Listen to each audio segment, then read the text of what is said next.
కృష్ణ పరబ్రహ్మణే నమః. ప్రియ భగవద్బంధువులారా, పురుషోత్తమ ప్రాప్తి యోగంలో 19వ శ్లోకానికి చేరుకున్నాం. క్షరపురుషుడు, అక్షర పురుషుడు వీరిద్దరి కంటే అతీతమైనటువంటి వాడు పురుషోత్తముడు అనేటటువంటి విషయాన్ని భగవానుడు స్వయంగా తెలియజేస్తూ, ఏ విధంగా పురుషోత్తముడు పరమ ఉత్తముడు, వాడు పూజింప తగినవాడు ఎలా, పూజ చేసేవాళ్ళము మనము ఎలా కదండి. ఇప్పుడు ఏదైనా భగవంతుడి పైన భక్తి కుదరాలి, భగవంతుడి పైన విశ్వాసం కుదరాలి, నిష్ఠ కుదరాలి అంటే ముందుగా మనకు తెలియవలసిన విషయాలు ఏంటి? ఆయన యొక్క మహిమ ఏంటి, ఆయన యొక్క గుణాలేంటి, ఆయన ఏ ప్రకారంగా గొప్పవాడు, ఇవే కదా మనకు తెలియాల్సినటువంటి విషయాలు. కాబట్టి శాశ్వతుడైనటువంటి వాడు, ఆనందమయుడైనటువంటి వాడు, ధారణ పోషణ కర్త అయినటువంటి వాడు వాడే అనే విషయం మనకి విశ్వసనీయంగా మనకి తెలియాలి. అలాంటి ఒక ప్రయత్నం జరుగుతుంది ఈ 19వ శ్లోకంలో. యో మామేవమసమ్మూఢః జానాతి పురుషోత్తమం అనేటటువంటి 19వ శ్లోకంలో కూడా అదే విషయాన్ని చెబుతూ 18వ శ్లోకం ప్రస్తుతం మనం ఉన్నాం, ఆ శ్లోకంలో కూడా ఇదే విషయాన్ని చెప్పడం జరుగుతుంది. పరమాత్మ పురుషోత్తముడు ఎలా అయ్యాడు, ఎలా మనం గుర్తించవచ్చు ఆయన్ని పురుషోత్తముడని? యస్మాక్షరమతీతోహం అక్షరాదపి చోత్తమః అతోస్మి లోకే వేదే చ ప్రథితః పురుషోత్తమః. ఏ కారణం వల్ల? యస్మాత్ అహం క్షరం అతీతః, ఏ కారణాల వల్ల నేను ప్రకృతి కంటే గొప్పవాడిని, క్షరములకన్నిటికీ కూడా నేనే ఇలా గొప్పవాడిని. అక్షరాదపి, అక్షరస్వరూపుడైన శాశ్వతుడైన జీవుడి కంటే కూడా నేను ఎలా ఉత్తముడినో శ్రేష్ఠుడినో. అతః లోకే వేదే చ పురుషోత్తమః ప్రథితః అస్మి, ఆ రెండిటి కంటే వేరే అయి ఉన్నందువల్లే అటు వేదముల యందు అటు అలాగే లోకములో కూడా ప్రసిద్ధి ఏంటి, నేనే గొప్పవాడిని అనేటటువంటి ఒక ప్రసిద్ధి ఉంది. వేదములలో ఏం చెప్పారు? పురుషోత్తముడు అని భగవానుని గురించి చెప్పారు. ఎందుకు వేదాలు అలా కీర్తించాయి? నేను వైలక్షణ్యంగా ఉన్నాను, నేను వేరు ఆ రెండిటి కంటే అని చెప్తున్నాడు గీతలో భగవానుడు. అండి, ఏ భగవానుడైనా నోరు తెరిచి యాయా నువ్వు గుర్తుపట్టడం లేదు, నా తత్వం ఇది, తెలుసుకొని నువ్వు బాగుపడరా అని చెప్పేంత ప్రేమ కలిగినటువంటి భగవానుడు ఎక్కడైనా దొరుకుతాడా మనకి? దొరకడు. క్షర అక్షర పురుషులిద్దరి కంటే కూడా అతీతుడే ఉండడం వల్ల పురుషోత్తముడు అనేటటువంటి ప్రసిద్ధి పొందాడు. ఎందుకు, ఏ విధంగా అతీతుడు అంటే, క్షరములన్నీ నశించేవైతే, అక్షరములన్నీ నశించనివైతే, ఆ నశించని వాటి కంటే కూడా నియామకుడైనటువంటి వాడు. అందరు జీవులు నశించని వాళ్ళేనండి, ఏ జీవుడు నశించడండి, అది గుర్తుపెట్టుకోండి. దేహం నశిస్తుంది, జీవుల సంఖ్య ఎప్పుడు ఒకటే. కాకపోతే అదివరకు వేరే రకమైన దేహం ఉంటుంది, ఇప్పుడు మరొక రకమైన దేహం ఉంటాయి. అప్పుడు కోళ్ళ సంఖ్య ఎక్కువ ఉంటుంది, ఇప్పుడు మనుషుల సంఖ్య ఎక్కువ ఉంటుంది. అప్పుడు రకరకాల చరాచర భూతములు, అనేక ప్రాణికోటులు, లక్షల కోట్ల కోటాను కోట్లమైన జంతువులు ఉండేవి. ఇప్పుడు ఏం లేకుండా మనుషుల్లాగా అవుతున్నారు. ఈ మనుషులు తిరిగి వాటిని తింటున్నారు, అవి చచ్చిపోతున్నాయి, మళ్ళీ తిరిగి పుడుతున్నాయి, ఇదే గోల. కానీ జీవులు ఎప్పుడూ కూడా పుట్టరండి. జీవుడికి పుట్టుక లేదు, చావు లేదు. పుట్టుక ఉన్నది అంటే చావు ఉంటుంది, జీవుడికి పుట్టుక లేదు.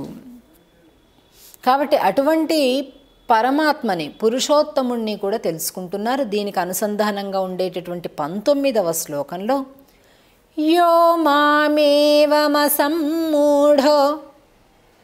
జానాతి పురుషోత్తమం స సర్వవిద్భజతి మాం సర్వభావేన భారత. హే అర్జున, ఎవరైతే అజ్ఞానము లేకుండా ఈ ప్రకారంగా నన్ను క్షర అక్షర తత్వముల కంటే భిన్నముగా అతీతముగా నన్ను గుర్తిస్తాడో వాడు సర్వస్వాన్ని కూడా తెలుసుకున్నటువంటి వాడు. అన్నీ తెలిసిపోయినట్టే వాడికి. పూర్తి మనస్సుతోటి వాడు అన్ని ప్రకారాలుగా నన్ను భజిస్తూ ఉన్నాడు. ఎప్పుడైతే వాడు ఇంతటి గొప్పవాడని తెలుస్తుందో తెలియకుండా మనం ఆకర్షితులు అయిపోతూ ఉంటాం. అందుకే ఉపనిషత్తుల్లో ఒక సిద్ధాంతం చెప్తారు, ఏక విజ్ఞానేన సర్వ విజ్ఞాన ప్రతిజ్ఞ అంటారు. ఒక్కదాని గురించి తెలుసుకుంటే చాలు అన్నిటి గురించి తెలిసిపోయినట్లేనండి. ఆ ఒక్కటి ఏంటి తత్వం? భగవత్ తత్వం. ఏంటా ఒకటి? భగవంతుడి తత్వం. భగవంతుడి తత్వాన్ని తెలుసుకోవడం అంటే ప్రకృతి కంటే వేరు, జీవుడి కంటే వేరు అని తెలుసుకోవడమే. అది ఎవరు తెలుసుకుంటారో వాడికి నేను విధేయుడిగా ఉంటాను. వాడికి అన్నీ తెలిసిపోయినట్టే లెక్క. సాధారణంగా చూడండి, లోకంలో ఒకడు ఇంజనీరింగ్ చదువుతాడు, ఆ ఇంజనీరింగ్ చదివినోడికి డాక్టర్గిరి తెలీదు, డాక్టర్గిరి చదివినోడికి ఇంజనీరింగ్ తెలీదు, లాయర్ది తెలీదు, ఈ రెండు తెలిసినోడికి ఇంకో విద్య ఏదో తెలీదు, పెయింటింగ్ తెలీదు, ఈ నాలుగు తెలిసిన వాడికి ఇంకేదో మరొక విద్య తెలీదు, వంట తెలీదు. ఇలా ఉంటుంది కదండి. ఒక విద్య వస్తే మరో 50 విద్యలు రానివే ఉంటాయి మనకి కదా. కానీ బ్రహ్మ విద్య తెలుసుకున్న వాడికి అన్నీ తెలిసిపోతాయి. అన్నీ వచ్చినట్టే లెక్కండి. ఎందుకంటే వాటన్నిటికంటే అతీతమైనటువంటి విద్యను వాడు తీసుకుంటాడు. బ్రహ్మని గురించి తెలుసుకుంటే అన్నిటిని గురించి తెలిసినట్టే. అది చెప్తున్నాడు. యో సర్వవిత్, ఎన్ని భౌతిక విద్యలు వచ్చినా, ఎంత పాండిత్యం వచ్చినా, ఎన్ని కళలు సముపార్జించినా మనిషి సర్వవేత్త సర్వజ్ఞుడు కాలేడు కాలేడు కాలేడు. యస్మిన్ విజ్ఞాతే సర్వమిదం విజ్ఞాతం భవతి. అంటే అన్నట్లుగా దేన్ని తెలుసుకుంటే సమస్తాన్ని తెలుసుకున్నట్టు అవుతుందో అట్టి పరమాత్మను తెలుసుకున్నవాడే ప్రపంచంలో సర్వవేత్త సర్వజ్ఞుడు అన్నమాట. వాడొక్కడు తప్ప అలాంటి తత్వం మళ్ళా ఎవ్వడికి లేదండి. సర్వభావేన అంటే ఈ శబ్దం ద్వారా ఏం తెలుస్తుందంటే భగవానుని యొక్క యథార్థ రూపాన్ని తెలుసుకున్నటువంటి వాడు.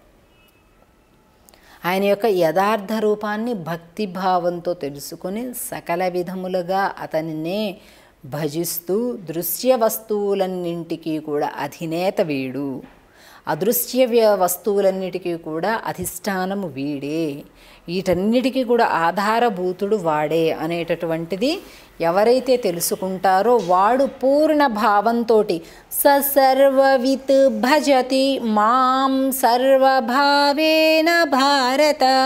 సర్వభావేన పూర్తి మనస్సుతో, ఎవరి బలవంతం లేదు, ఒకడు చూడాలని లేదు, ఒకడికి ఏదో కావాలని, వాడికి ఇష్టమైన రీతి ఏమీ అవసరం లేదండి.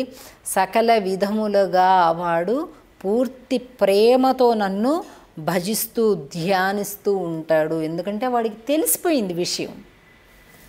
ఏం విషయం? వాడే నియంత, వాడే పరమ పురుషోత్తముడు, వాడే పురుషోత్తముడు అనేటటువంటిది.